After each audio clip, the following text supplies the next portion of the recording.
피부 상층의 염증으로 건초열이나 천식이 있거나 가족 중에 이 질환이 있는 경우 종종 발생합니다.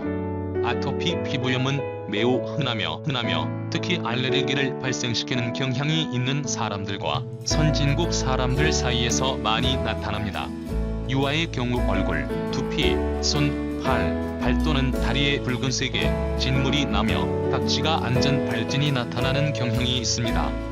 이보다 나이 많은 소아와 성인은 손, 팔뚝, 팔꿈치 안쪽, 무릎 뒤쪽에 보통 하나 또는 몇 개의 반점이 나타나는 경향이 있습니다. 의사는 발진의 외형과 환자의 가족 경력을 토대로 진단을 내립니다. 치료에는 피부의 수분 유지, 유발인자 피하기, 피부에 코르티코스테로이드 바르기가 포함되고 경우에 따라 자외선 요법이나 면역체계 조절 약물 사용이 포함됩니다. 아토피 피부염은 가장 흔하게 발생하는 피부 질환 중 하나이며 특히 도시 지역이나 선진국에서 발생하여 선진국에서 약 20%의 아동이나 청소년과 1에서 3%의 성인에게 영향을 미치고 있습니다. 이 질환은 대부분 5세 전에 발생하고 1세 전에 발생하기도 합니다. 아동기 중에 발생하는 아토피 피부염은 성인기에 들어서면 없어지거나 상당히 좋아지는 것이 보통입니다. 의사들은 아토피 피부염의 원인이 무엇인지 모르지만 이 피부염은 유전자와 관련되어 천식, 건초열과 함께 종종 가족력으로 나타납니다. 아토피 피부염은 특정 물질에 대한 알레르기는 아니지만 아토피 피부염이 있다면 천식과 건초열이 발생 가능성도 증가합니다.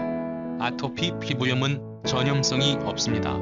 여러 조건이 아토피 피부염 악화를 유발할 수 있고 여기에는 정서적인 스트레스, 온도나 습도의 변화, 피부에 있는 황색 포도구균, 특정 부위의 입자, 일부 피부관리 제품, 땀, 자극성 의류 접촉 등이 포함됩니다.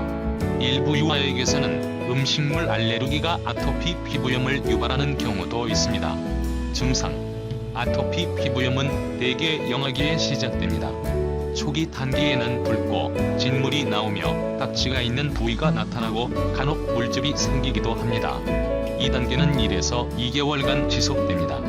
만성 단계에는 긁고 문지르면 해당 부위가 건조하고 가죽처럼 두꺼워 보입니다. 영아들에서 얼굴에 발진은 목, 두피, 손, 발, 다리로 퍼집니다. 신체의 넓은 부위에 증상이 발생할 수 있습니다. 영아기를 지난 소아와 성인의 경우 발진은 단 하나의 반점이나 소수의 반점으로 특히 목 앞쪽, 팔꿈치의 안쪽에 접히는 부위, 무릎 뒤쪽에 발생합니다. 발진의 색깔, 강도, 위치는 다양하지만 발진은 언제나 가렵습니다. 유아 이후의 소아와 성인에서 주요 증상은 심한 가려움증입니다. 가려움증은 조절이 안 되는 긁기를 유도하는 경우가 많아 가려움 긁기의 주기가 반복되어 문제를 악화시킵니다. 계속 긁으면 피부가 두꺼워집니다. 합병증: 긁고 문지르면 피부에 상처를 내어 상처를 통해 세균이 침입할 수 있게 되고 피부, 조직, 피부 아래, 인근 림프절에 감염을 초래할 수 있습니다. 광범위한 염증과 피부 인설도 발생할 수 있습니다. 아토피 피부염이 없는 사람일 경우 일반적으로 작은 부위에 아주 작고 경이한 통증이 동반되는 물집이 나타나는 단순 포진 바이러스에 아토피 피부염 환자가 감염되면 광범위한 피부염, 물집, 고열을 동반한 심각한 질병을 유발할 수 있습니다. 아토피 피부염이 있다면 바이러스성 피부 감염과 피부 진균 감염도 발생할 수 있습니다. 장기간 아토피 피부염을 앓았다면 20대나 30대의 안구의 수정체 혼탁이 발생할 수 있습니다. 진단: 발진의 모양과 당사자의 가족력, 경우에 따라 피부 검사와 혈액 검사, 의사는 발진의 전형적인 모양과 다른 가족 구성원에게 알레르기가 있는지 여부에 근거하여 아토피 피부염 진단을 내립니다. 원인 물질이 무엇인지 확인하기 위해 의사들은 피부 단자 검사나 패치 검사 또는 혈액 검사를 하기도 합니다. 예후: 아토피 피부염은 소아가 5세가 되면 일반적으로 완화됩니다. 다만 사춘기와 성인기에 재발되는 경우가 일반적입니다. 소녀들 및 어린 시절에 아토피 피부염이 나타났고 증증 질환이 있고 가족력이 있으며 비염이나 천식이 있는 사람에게는 장기간 아토피 피부염이 나타날 가능성이 더 높습니다. 그런 나이에 해당되는 사람일지라도 아토피 피부염은 성인까지 자주 가라앉거나 크게 완화됩니다. 아토피 피부염의 증상은 눈에 보이며 장애를 초래하는 경우도 있으므로 발달기의 이질환을 가지고 생활하면서 어려움을 겪게 되어 장기간 정서적인 문제가 나타날 수 있습니다. 예방: 피부를 자극하는 것으로 알려진 물질과의 접촉이나 민감한 음식을 피하면 발진을 예방할 수 있습니다. 다음과 같은 특정한 조치는 일반적인 가정의 유발인자에 대한 노출을 감소시키도록 도울 수 있습니다. 합성 섬유 베개와 불침투성 매트리스 커버 사용, 뜨거운 물로 침구 세탁, 포장 가구, 봉제 완구, 카펫, 애완동물을 없앰. 침실과 기타 자주 머무르는 공간에는 고성능 공기 여과 필터가 장착된 공기 순환기를 사용. 지하실 및 기타 통풍이 잘 안되고 습한 방에서의 제습기 사용. 피부의 황색 보도구견의 수를 줄여 아토피 피부염의 중증도를 낮추기 위해 콧구멍 안쪽에 항생제 무피로신을 바르거나 희석된 표백제를 사용하여 목욕하기, 그리고 정서적 스트레스도 완화하기 위해 노력해야 합니다. 치료: 가려움 완화 조치, 간혹 코르티코스테로이드, 면역체계 조절 약물 또는 자외선 요법. 치료법은 없지만 국소 약물이나 경구용 약물을 사용하면 가려움증이 완화될 수 있습니다. 가려움증 치료는 일반적으로 가정에서 할 수 있지만 박리성 피부염, 연조직염 또는 고진성 습진이 있다면 입원이 필요할 수 있습니다. 다음과 같은 특정 피부 관리 방법이 도움이 됩니다. 일반 비누 대신 비누 대용품 사용하기. 물에 노출된 후 시판되는 보습제나 바셀린을 사용하여 피부의 수분 유지하기.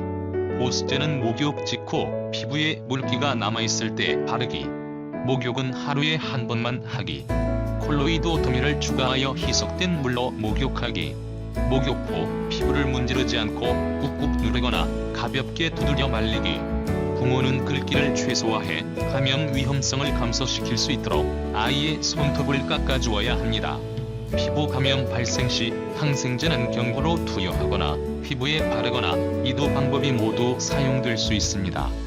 코르티코스테로이드 연고 또는 크림을 바르는 것을 포함한 특정 치료. 장기간 치료 시 코르티코스테로이드의 사용을 제한하기 위해 의사는 때때로 한 번에 일주일이나 그 이상의 기간 동안 코르티코스테로이드를 바셀린이나 비코르티코스테로이드 치료로 대체하기도 합니다. 타크로리무스 또는 피메크롤리무스와 같은 면역체계 조절 약물을 함유한 연고 또는 크림도 도움이 되며 장기간의 코르티코스테로이드 사용 필요성을 감소시킬 수 있습니다. 일부 의사는 그러한 약물을 먼저 처방합니다. 황선요법, 특히 협디역 자외선비를 사용하는 요법이 도움이 될 수 있습니다. 증상이 심하다면 스포밀페가 도움이 됩니다. 또한 경구용 사이클로스포린, 아자티오프린 또는 마이코페놀레이트 모페필 또는 두필리막과 같은 생물학적 제제 주사를 사용하면 면역체계가 억제될 수 있습니다. 호진성 습진은 항바이러스제 아시클로비로로 치료합니다. 경과: 아토피성 피부염은 호전과 악화를 반복하는 만성 경과를 보입니다. 예후는 환자의 피부 상태, 자극 요인, 알레르기 질환의 동반 여부, 세균 감염 여부 등에 따라 다양합니다. 대부분 환자가 성장하면 완화되는 양상을 보입니다. 그렇지만 영유아기 아토피성 피부염을 갖고 있던 환자 중 일부는 자라면서 천식이나 비염 등의 다른 알레르기 질환으로 이행하는 알레르기 행진의 경과를 보일 수도 있습니다. 아토피성 피부염으로 인한 합병증으로는 피부감염증, 안구 증상이 있습니다.